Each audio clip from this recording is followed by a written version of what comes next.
আমি খায়রুল ইসলাম ইমন। বর্তমানে আমি ভিসা কনসাল্ট প্ল্যাটফর্মে অ্যাডমিন ম্যানেজার হিসেবে আছি। ডিজিটাল মার্কেটিংয়ে 32 ব্যাচের একজন স্টুডেন্ট। কোর্স চলাকালীন অবস্থাতেই আমি আর্ন শুরু করেছি। ফ্রিল্যান্সিং হলো একটা স্বাধীন পেশা। এখানে আমার ইচ্ছা মতো আমি কাজ করতে পারি, যেখানে আমি অন্য কোনো পেশাতে আমি হয়তো বা এই ইচ্ছা অনুযায়ী কাজটা করতে পারতাম না। আর এইখানে আসার সবথেকে বড় অনুপ্রেরণা ছিল আমার কয়েকটা ফ্রেন্ড, যাদের জন্য আমি ফ্রিল্যান্সিংয়ে সেক্টরে আসা।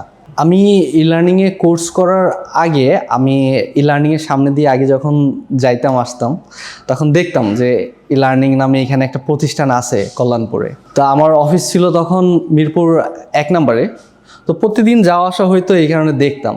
তো একদিন ই-লার্নিংয়ের একটা অ্যাড আমার সামনে আসে যে ডিজিটাল মার্কেটিং নিয়ে ওনারা অনেক ভালোই করছে। তারপর আমি ই-লার্নিং সম্পর্কে একটু খোঁজখবর নিলাম। খোঁজখবর নিয়ে আমি ডিসাইড করলাম যে আমি আমার ফ্রিল্যান্সিংয়ের যাত্রাটা ই-লার্নিং থেকে শুরু করব। আমি ই-লার্নিংয়ের উপর একদম 95% স্যাটিসফাইড। ট্রেনার ছিল অয়নচন্দ্র পাল স্যার। উনি আমার দেখা one of the best teacher. ওনার মতো হেল্পফুল, ইভেন এখন আমি ওনার থেকে যে সাপোর্টটা পাই, যেভাবে আমাদের ক্লাসগুলো নিত, একদম হাতে একদম বোঝাইতো সব কিছু। যখন কোনো প্রবলেম হতো ক্লাস চলাকালীন অথবা ক্লাসের বাইরে, উনি সব কিছু অনেক সুন্দরভাবে গাইড করতো এবং হ্যান্ডেল করতো, আমাদের খুব ভালোভাবে বুঝিয়েছেন। একজন স্টুডেন্টের লার্নিংয়ের জন্য যতটুকু এনভায়রনমেন্ট দরকার হয় একদম ঠিকঠাক 100% সাপোর্টটাই ছিল। আমার ফার্স্ট অর্ডারটা ছিল একটা বাংলাদেশি বাইরের থেকে। আমি যখন আমাদের ফেসবুক মার্কেটিংয়ের যখন ক্লাসটা যখন শেষ হয়, ঠিক তার পরের দিন আমি ফেসবুক একজনকে নক দিই, আর উনি আমাকে সে কাজটাও দেয়। আমার ফার্স্ট ইনকাম ছিল 2000 টাকার মতো। একবারে সর্বোচ্চ পেমেন্ট পাইছি 56,000 টাকা।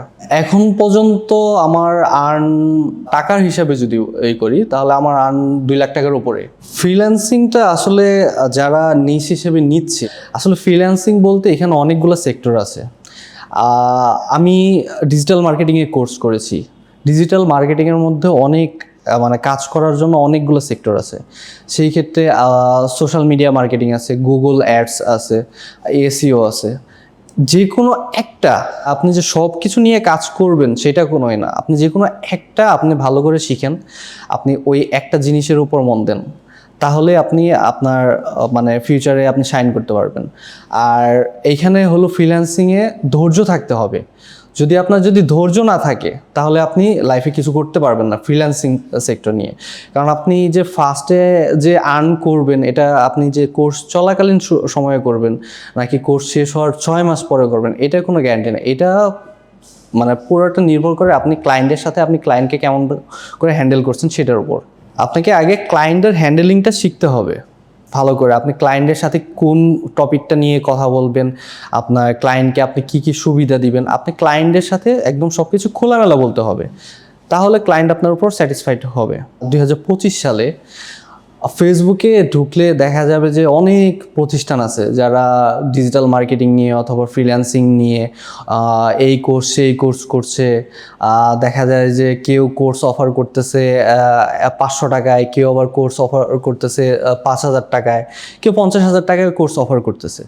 কিন্তু এইখানে আপনাকে দেখতে হবে যে আপনার কোর্সটা, আপনাকে যে কোর্সটা করাবে তিনি কতটা কোয়ালিফাইড। সে যদি আপনাকে ভালোভাবে না শেখায়, আপনি 50,000 টাকা দিয়েও আপনি কোর্স করলে কোনো লাভ নাই।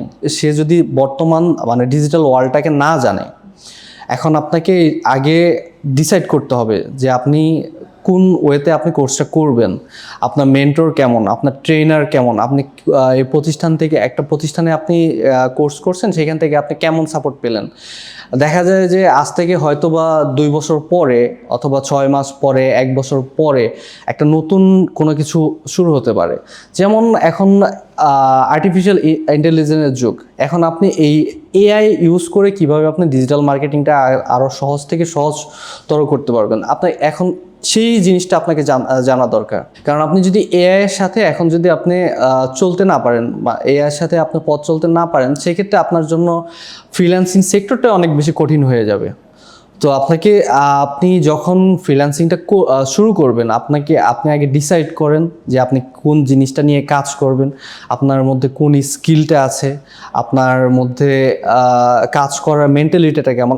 সবার আগে কাজ করার মেন্টালিটিটা চেঞ্জ করতে হবে, কারণ ডিজিটাল মার্কেটিংটা সবসময় ডিজিটাল মার্কেটিং হোক অথবা ফ্রিল্যান্সিং হোক, এটা সবসময় মার্কেটটা সবসময় পরিবর্তনশীল। এটা সব মার্কেটটা কখনো একরকম থাকে না। কি কি পরিবর্তন হয়েছে সেটার সাথে আপনাকে মানায় নিতে হবে, এইভাবে আপনাকে কাজ করতে হবে আপনি যদি এই সেক্টরে যদি টিকে থাকতে চান।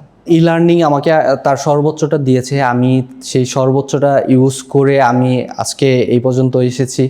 ইনশাল্লাহ ভবিষ্যতে আমি এগিয়ে যাব। ই লার্নিং থেকে আমি একজন ই লার্নিংয়ের এক্স স্টুডেন্ট হিসেবে আমি ই লার্নিং থেকে যে সাপোর্টটা এখনও যে সাপোর্টটা পাই, সেই সাপোর্টটা আমি মনে হয় না অন্য কোথা থেকে আমি এই সাপোর্টটা পেতাম, এবং ই লার্নিং আমাকে সেই সুযোগটা করে দিয়েছে। আপনারা ই লার্নিংয়ে আসুন, দেখুন, যাচাই করুন, ই লার্নিংয়ের ফ্রি ক্লাসগুলো করুন। ইনশাল্লাহ ই লার্নিং আপনাকে বেস্টটা দিবে, এবং আপনার যদি সেই ডেডিকেশন অনুযায়ী আপনি আগাতে পারেন, ইনশাল্লাহ আপনিও আপনার ফিউচারটাকে শাইন করতে পারবেন।